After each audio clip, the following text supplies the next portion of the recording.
आज चुनाव का ऐलान है और उससे पहले Kurukshetra Lok Sabha seat hot seat बन गई। एक बड़ी खबर, बड़ी जानकारी। इनेलो ने एक बड़ा फैसला लिया है। अभय चौटाला जो कि कद्दावर नेता है आईएनएलडी के, उन्होंने खुद ये बेड़ा उठाया कि वो कुरुक्षेत्र लोकसभा सीट से चुनाव लड़ने जा रहे हैं। जी हां, एक बड़ी जानकारी। आज मीटिंग हुई है कुरुक्षेत्र में और यह मीटिंग काफी खास थी।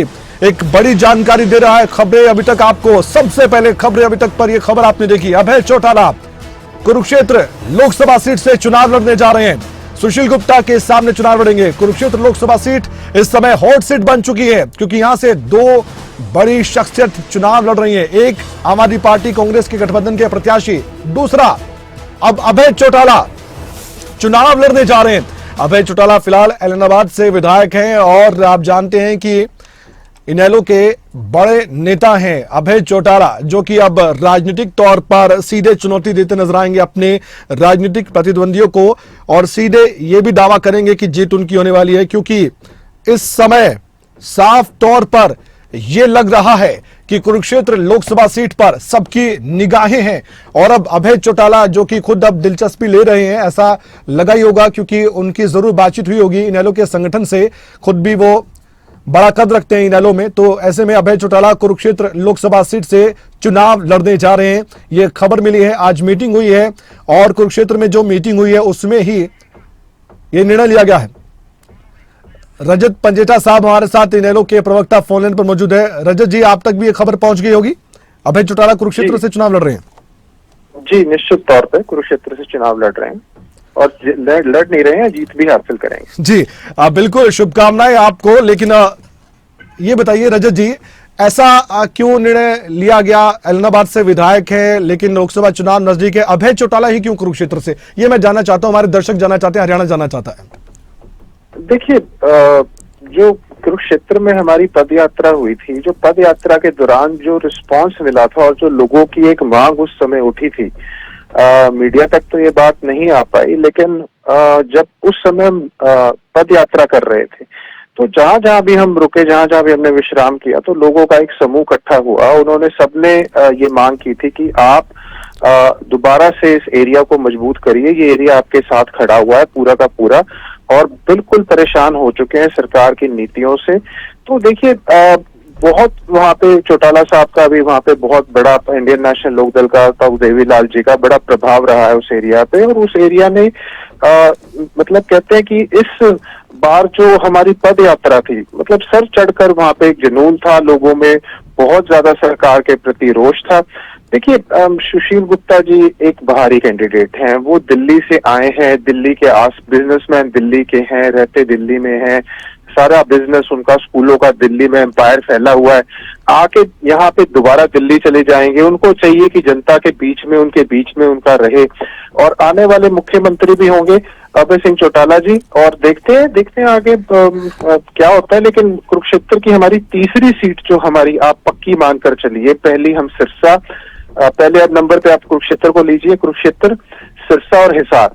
और मैं आपको ये दावे के साथ कह सकता हूँ कि सोनीपत, गुड़गांव और सोनीपत गुड़गांव के अंदर हमारा बहुत बढ़िया प्रदर्शन रहेगा, मतलब जीत भी हासिल करा। भिवानी महेंद्रगढ़ तीसरी सीट, भिवानी महेंद्रगढ़।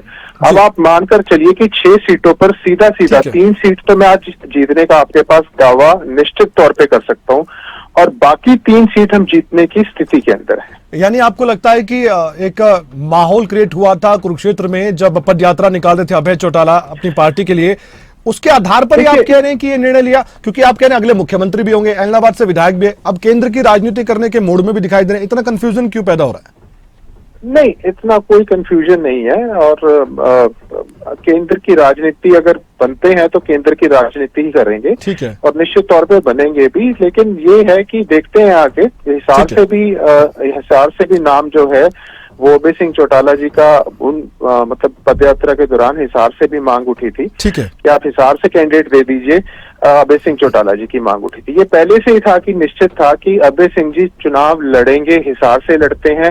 और हिसार से क्योंकि एक आपको बहुत बढ़िया कैंडिडेट हमने चिन्हित किया है, उसका नाम तो मैं भी उनका नाम तो नहीं डिस्क्लोज कर सकता, लेकिन हाँ, कुरुक्षेत्र सीट के ऊपर जो आम सहमति पार्टी की तरफ से बनी है वो अभय सिंह चौटाला जी यहाँ से चुनाव लड़ने जा रहे हैं। आपने सुपर हॉट सीट बना दी है कुरुक्षेत्र लोकसभा की सीट? जी, सुपर हॉट सीट, ये सीट आप मान करके चलिए, मैंने आपको पहले भी कह दिया, हम जी। ऐसे, आपको पता है इंडियन नेशनल लोकदल के कार्यकर्ता हैं कि हवा हवाई बात हम करते नहीं। ठीक है। ये सीट आप तीसरी सीट जो कंफर्म सीट में आपको बोल दिया है समझ गया। चैनल के ऊपर, ये तीसरी कंफर्म सीट मान ठीक है के सर, चलिए आप ठीक है हमारी। सर। रजत जी, अब बीजेपी जी। को लेकर सवाल भी है, कौन सा उम्मीदवार होगा ये अभी तक पता नहीं है। मंथन बीजेपी के स्तर पर चल रहा है, लेकिन आम आदमी पार्टी और कांग्रेस के गठबंधन के प्रत्याशी को लेकर भी आपने जिक्र किया कि वो बाहरी हैं। क्या आप ये जो संदेश लेकर जाएंगे? और यहाँ पर जातीय समीकरण को देखते हुए मैं आपसे जानना चाहूंगा, कितना नफा नुकसान इनेलो के लिए? देखिए, एसवाईएल का ये मुद्दा वहां पे टिकने नहीं देगा। किसानी बेल्ट है सारी की सारी, और आम आदमी पार्टी मतलब कहीं से भी वो फिट नहीं होते हैं। उनके तो मतलब आए दिन उनके पदाधिकारी छोड़ के जा रहे हैं। आम आदमी पार्टी के साथ तो हम कोई फाइट मानते ही नहीं है। ठीक है। फाइट तो हमारी है बीजेपी से इतना ज्यादा सरकार श्याम सिंह राणा भी हमारे साथ जुड़ चुके हैं सर, उनसे हम बातचीत करते हैं। श्याम सिंह राणा जी, खबरें अभी तक पर स्वागत है आपका। सर, आज मीटिंग हुई है और एक बड़ा निर्णय लिया है। इनेलो की मीटिंग में जो आपने फैसला लिया उसके बारे में थोड़ा सा विस्तार से हमारे दर्शकों को, हरियाणा को बता दें। अभय चौटाला कुरुक्षेत्र लोकसभा सीट से चुनाव लड़ रहे हैं। सर, किस बात के आधार पर यह निर्णय लिया गया? देखिए, हमारी कमेटी बनी है 5 कार्यकर्ताओं की, जिसमें प्रकाश भारती जी, श्याम सिंह राणा, उमेद रोहन जी और जसबीर ढिल्लों जी, नरेंद्र शर्मा जी। वो सारे हरियाणा में दौरा किया 10 लोकसभा का। ठीक है। और जिसने अप्लाई किया वो सारे नाम हमने चौधरी ओम प्रकाश चौटाला जी को दे दिए थे कल। ठीक है। और उसमें कुरुक्षेत्र का कल ही बैठक हुई थी चंडीगढ़ में जी। वो फैसला हुआ था भी कुरुक्षेत्र जाके घोषणा करेंगे। ठीक है। तो आज हमने जाट धर्मशाला में प्रकाश भारती जी, शेर सिंह मुड़स्वामी जी और हमने और कार्यकर्ताओं के बीच में जी पत्रकारों को इंटरव्यू देके बोल दिया था जी। अभय चौटाला जी यहाँ पर चुनाव लड़ेंगे इस बार। श्याम सिंह जी, एक सवाल और भी है। अभय चौटाला जी की प्रतिक्रिया तो आ ही जाएगी, लेकिन पार्टी ने उनको बताया कि पार्टी की इच्छा, कार्यकर्ताओं की इच्छा है, या खुद भी वो दिलचस्पी रख रहे थे कुरुक्षेत्र को लेकर? देखिए, पहले से चुनाव तो उन्होंने लड़ा था कुरुक्षेत्र में 2004 में। ठीक है। तो उस समय भी उनका अच्छा वोट था, और इस समय कार्यकर्ताओं की ही इच्छा थी ओके, भाई चौधरी साहब यहाँ से चुनाव लड़े और ये हम सीट निकाल लें। तो अभय चौटाला जी क्या बोले इस बात पर? अभय चौटाला जी तो पार्टी का देश की पालना करेंगे, कमेटी जो कहेगी वो करेंगे। फोन पर बातचीत हुई आपकी? हाँ, चौधरी ओम प्रकाश चौटाला जी तो हमारे राष्ट्रीय अध्यक्ष है, उन्हीं की राय से तो सारा काम होता है। ओपी चौटाला साहब ने सहमति दी, उसके बाद ये निर्णय लिया गया कमेटी की तरफ से। जी जी जी। बहुत बहुत धन्यवाद श्याम सिंह जी, आप जुड़े खबरें अभी तक के साथ। तो एक बात निकलकर सामने आई है, ओपी चौटाला ने भी ये फैसला लिया है और उनकी हामी है, उनकी सहमति है, जाहिर तौर पर सुप्रीमो है इनेलो के। लेकिन अभय चौटाला कुरुक्षेत्र से चुनाव अब लड़ रहे हैं, क्या समीकरण बनेंगे, सवाल ये भी तो है। हमारे स्टेट हेड सीधे जुड़ चुके हैं जितेंद्र चौधरी इस समय हमारे साथ। जितेंद्र, सबसे पहले खबरें अभी तक ने, जैसा कि हमारा वायदा होता है दर्शकों को सटीक जानकारी, सबसे पहले जानकारी, सबसे पहले खबर हम दिखाते हैं। ये खबर सबसे पहले हमने दिखाई दर्शकों को, और ये खबर अब पूरी तरह से सही साबित भी हुई है। जितेंद्र, मैं आपसे जानना चाहूंगा, कुरुक्षेत्र लोकसभा सीट पर इतनी नजरें क्यों हैं? बीजेपी ने 6 लोकसभा सीट के लिए उम्मीदवार उतारे, लेकिन कुरुक्षेत्र लोकसभा सीट भी उन 4 लोकसभा सीट में थी जिसमें उम्मीदवार के नाम की घोषणा नहीं हुई है, यानी कि बड़े स्तर पर मंथन चल रहा होगा। और नायब सिंह सैनी यहां से सांसद हैं, जो कि मुख्यमंत्री अब बन चुके हैं। ऐसे में अभय चौटाला का यहां से चुनाव लड़ना, सुशील गुप्ता का आना, वो भी आम आदमी पार्टी और कांग्रेस के समर्थन के साथ, क्या लग रहा है, क्या समीकरण बनने वाले आने वाले वक्त में? जितेंद्र।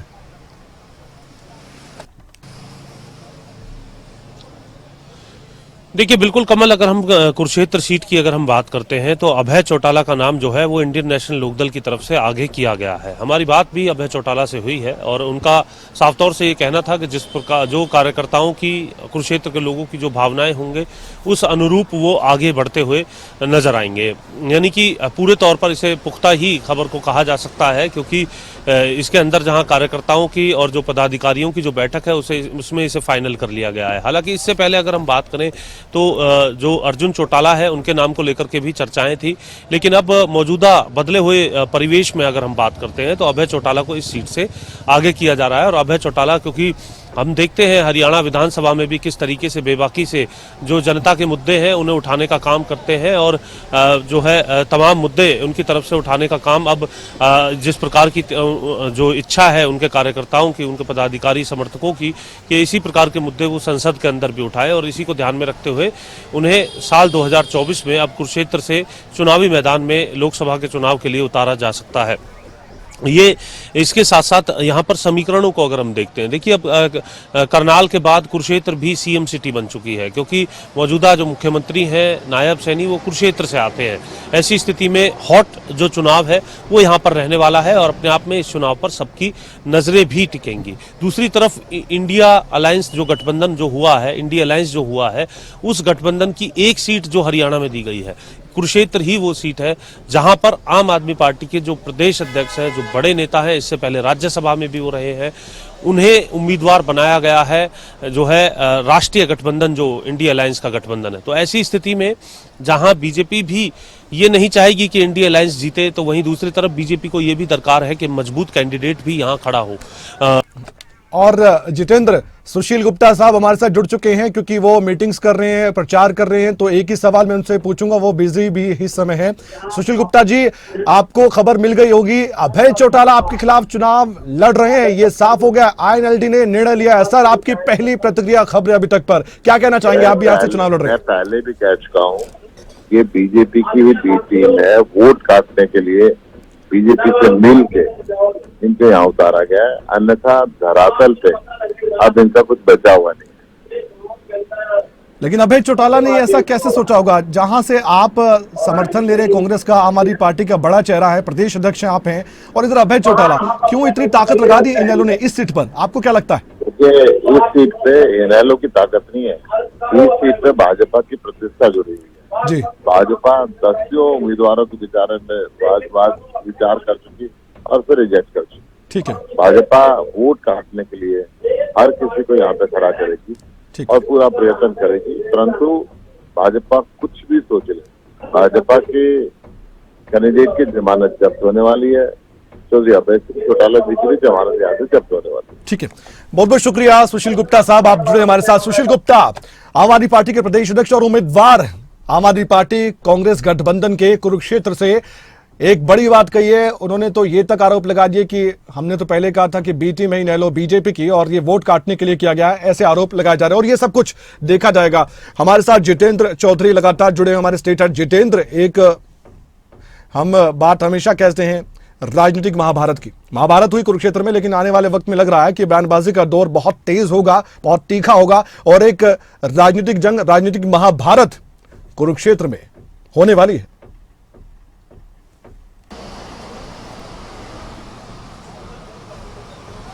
देखिए बिल्कुल कमल, और अभी जिस तरीके से हम सुशील गुप्ता से बात कर रहे थे जो कि प्रत्याशी भी है आम आदमी पार्टी के, हरियाणा में वरिष्ठ नेता हैं, लेकिन अभय चौटाला अगर उनके सामने होते हैं तो एक और जहां प्रदेश का जो नेता है उसे होने के तौर पर, प्रदेश से उसका जो नाता है वो होने के तौर पर, और दूसरा SYL का जो मुद्दा है, ये दोनों ऐसे मुद्दे रहेंगे जब अभय चौटाला मैदान में खड़े होंगे और खासतौर से कुरुक्षेत्र जैसी लोकसभा में खड़े होंगे, जो ये कह सकते हैं जहां से SYL को लेकर के जो पूरी जो शुरुआत है पूरे हरियाणा के अंदर, दक्षिण हरियाणा तक जो है होते हुए नजर आनी थी, जो अब तक नहीं आ पाई है, और हरियाणा के अंदर उसका निर्माण हो रखा है, लेकिन जो है पंजाब के अंदर वो स्थिति नहीं है। तो ये मुद्दा पूरे तौर पर गर्माता हुआ नजर आ सकता है। अशोक अरोड़ा साहब भी हमारे साथ जुड़ चुके हैं और उनसे भी हम बातचीत करते हैं, कांग्रेस की तरफ से क्या कुछ कहते हैं, और इनेलो के प्रदेश अध्यक्ष भी रह चुके हैं, लेकिन हाँ, अब इनेलो से कोई लेना देना नहीं है, लेकिन फिर भी बात करते हैं क्योंकि अभय चौटाला चेहरा बने हैं इनेलो की तरफ से। अशोक अरोड़ा साहब, आपकी पहली प्रतिक्रिया खबरें अभी तक पर, सर क्या कहेंगे? अभय चौटाला को इनेलो ने उतार दिया चुनावी मैदान में, वो भी कुरुक्षेत्र से। देखिए, हर पार्टी अपने उम्मीदवार उतारती है जी। हमारे गठबंधन के उम्मीदवार सुशील गुप्ता है, इनेलो के उम्मीदवार के तौर पे अभय सिंह आया। ये पार्टी का निर्णय होता है, फैसला जो होता है वो जनता करती है, और जनता ने मन बनाया हुआ है हरियाणा प्रदेश में इंडिया गठबंधन को जिताने का। निश्चित रूप से सारी सीटें हम जीतेंगे। लेकिन ऐसा सोचा नहीं होगा किसी ने भी कि आज जहां आचार संहिता लगनी है उससे पहले इनेलो का ये बड़ा फैसला सामने आ जाएगा। कुरुक्षेत्र पर इतनी नजरें क्यों टिकी हुई है सर? आपने भी गठबंधन किया इस इंडी गठबंधन के तहत एक सीट पर, उसमें सुशील गुप्ता जी आ गए, अब यहां से अभय चौटाला। बीजेपी का भी कहीं ना कहीं बड़े स्तर पर मंथन चलने वाला है कि कैसे इस सीट को निकाला जाए, और आप कहने आपकी जीत निश्चित है, लेकिन मुश्किल बढ़ेगी आपको लगता है अभय चौटाला के नाम को आने के बाद? देखिए, पार्टी ने कोई ना कोई उम्मीदवार उतारना होता है। अभय सिंह जी आए हैं तो वो उनकी पार्टी का निर्णय है, परंतु मैंने जैसे पहले बताया कि कुरुक्षेत्र सीट पे हमारी पार्टी का गठबंधन के जो उम्मीदवार है काफी आगे हैं, कोई आए उससे कोई फर्क नहीं पड़ने वाला। जी, अशोक अरोड़ा जी बहुत बहुत धन्यवाद खबरें अभी तक के साथ जुड़ने के लिए। हमारे साथ जितेंद्र चौधरी भी जुड़े हुए हैं। जितेंद्र, अंतिम आपका रिएक्शन में लेना चाहूंगा, कॉन्क्लूड कीजिए इस निर्णय को जो आईएनएलडी ने लिया अभय चौटाला के रूप में। आपको क्या लगता है कि मुश्किलें किसकी बढ़ने वाली है? अभय चौटाला को बहुत ज्यादा मेहनत करनी पड़ेगी, आसान होगा, और बीजेपी के उम्मीदवार पर सब कुछ क्या बात टिकी होगी अब कि वो कौन उम्मीदवार होगा, और उसके बाद समीकरण जब देखे जाएंगे तो उसके बाद ही चर्चाओं को लेकर एक अंतिम नतीजे तक पहुंचा जा सकता है? जितेंद्र,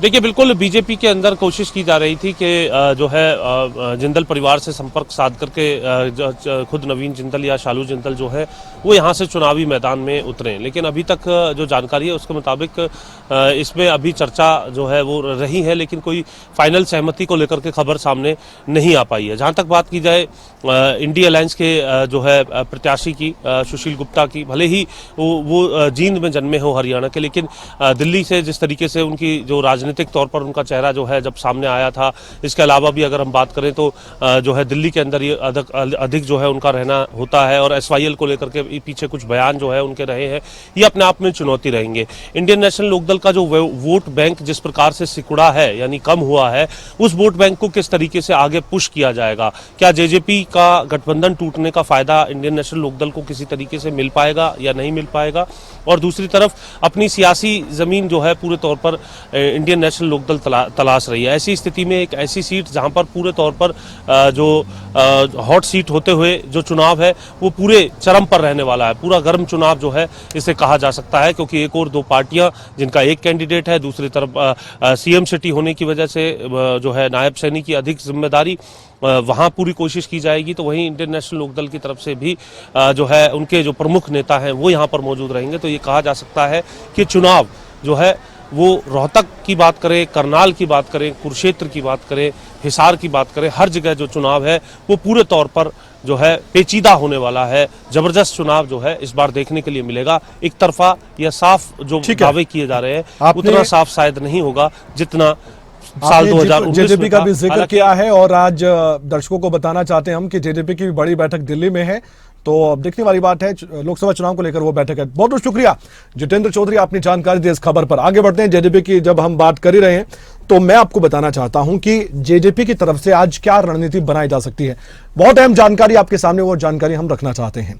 इस मीटिंग में क्या क्या बड़े फैसले लिए जा सकते हैं उसका संकेत मिल गया है, और यह संकेत पहले से दुष्यंत चौटाला की जुबानी मिल गया, उसके आधार पर ये बातें हमने लिखी हैं और आप तक हम पहुंचा रहे हैं। अब लोकसभा चुनाव लड़ा भी जाएगा नहीं लड़ा जाएगा, ये सवाल है। ये सवाल क्यों उठाया? दुष्यंत चौटाला की जुबानी एक बात थी, उसे उठाया क्योंकि लोकसभा चुनाव को लेकर ये आज अहम चर्चा है। 2 सीट पर जेजेपी क्या चुनाव लड़ने वाली है, या फिर एक सवाल यही है कि 10 की 10 लोकसभा सीट पर जेजेपी अपने उम्मीदवार उतारेगी या नहीं उतारेगी। अब 2 सीट का जब जिक्र कर रहे हैं तो कौन सी 2 सीट, आपके मन में यह सवाल होगा, तो आइए हम बताते हैं कि 2 सीटों पर नजर कौन कौन सी है।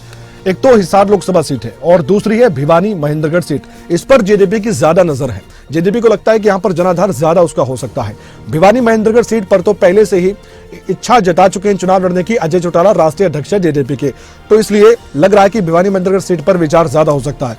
गठबंधन खत्म होने के बाद रणनीति को बदलना होगा जेजेपी को, कैसे रणनीति बदलेगी और कैसे दूसरे गियर से सीधे चौथे 5वें गियर में राजनीतिक तौर पर जाना पड़ेगा जेजेपी को तैयारी के साथ, ये देखने वाली बात है।